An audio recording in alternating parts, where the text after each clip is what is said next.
YouTube, it's Steve from Tower Genius. Wanted to talk about a very provocative topic. It's naked cell towers, right? So, or bare cell towers. I know there is no nudity in this video. This is a family-oriented channel.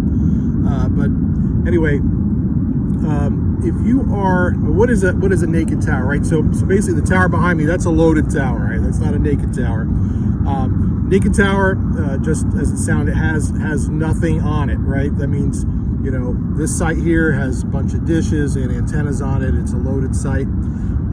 Naked tower will have no antennas, will have no parabolic dishes, or it might have equipment that has been abandoned, right?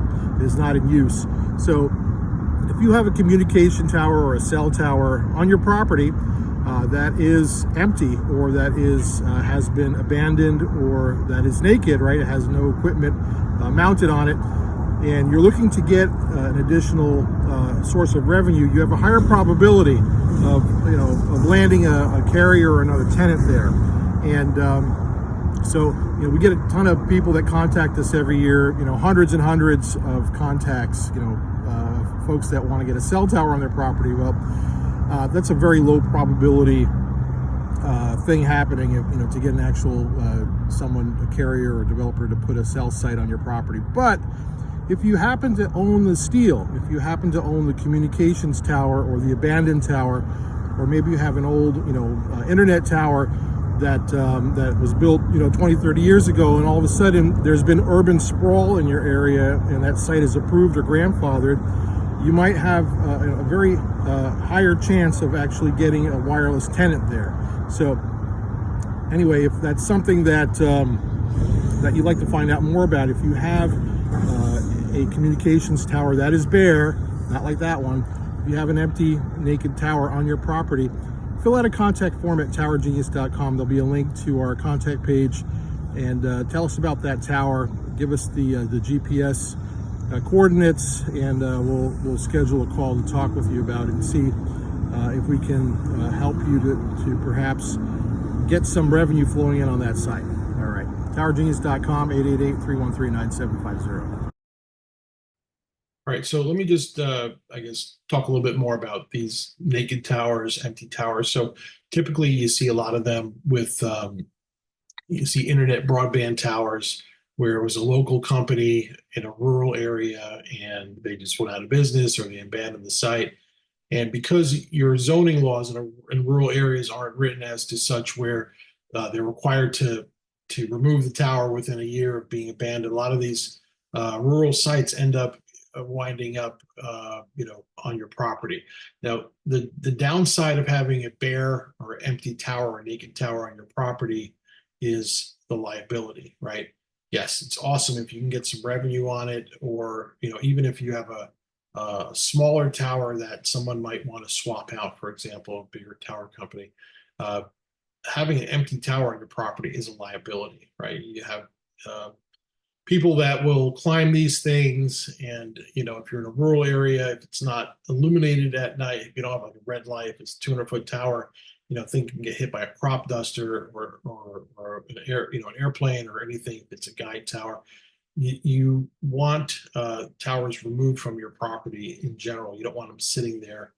The other thing is you want to make sure that if you are a cell tower landlord, let's say you get a letter from the tower company saying that, hey, for $5,000 you can keep this tower, or you choose, we'll decommission it or take the money. I would actually have them decommission the site. I wouldn't keep that tower there on my property unless you knew, if you had a letter of intent from somebody that was going to lease space there. So typically in the populated metropolitan areas, most of these zoning requirements are that once the tower is abandoned for more than a year or empty, the county will require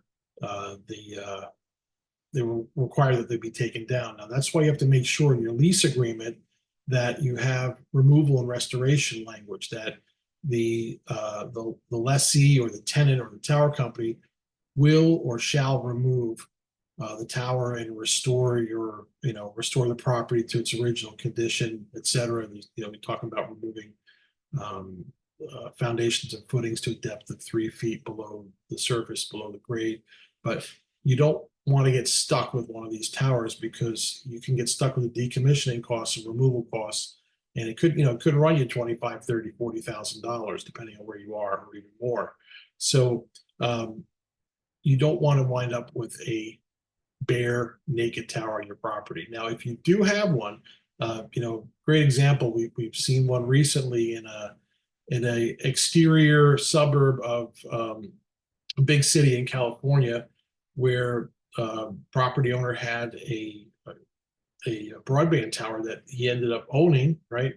And with a couple of tenants on it, and it's in a busy residential area, and there's some carrier interest there. So if you have one of these broadband towers that's been grandfathered in, and it's in an area with its residential homes and properties, and there's poor coverage, chances are that a carrier would probably want to hop on that. So you just want to make sure that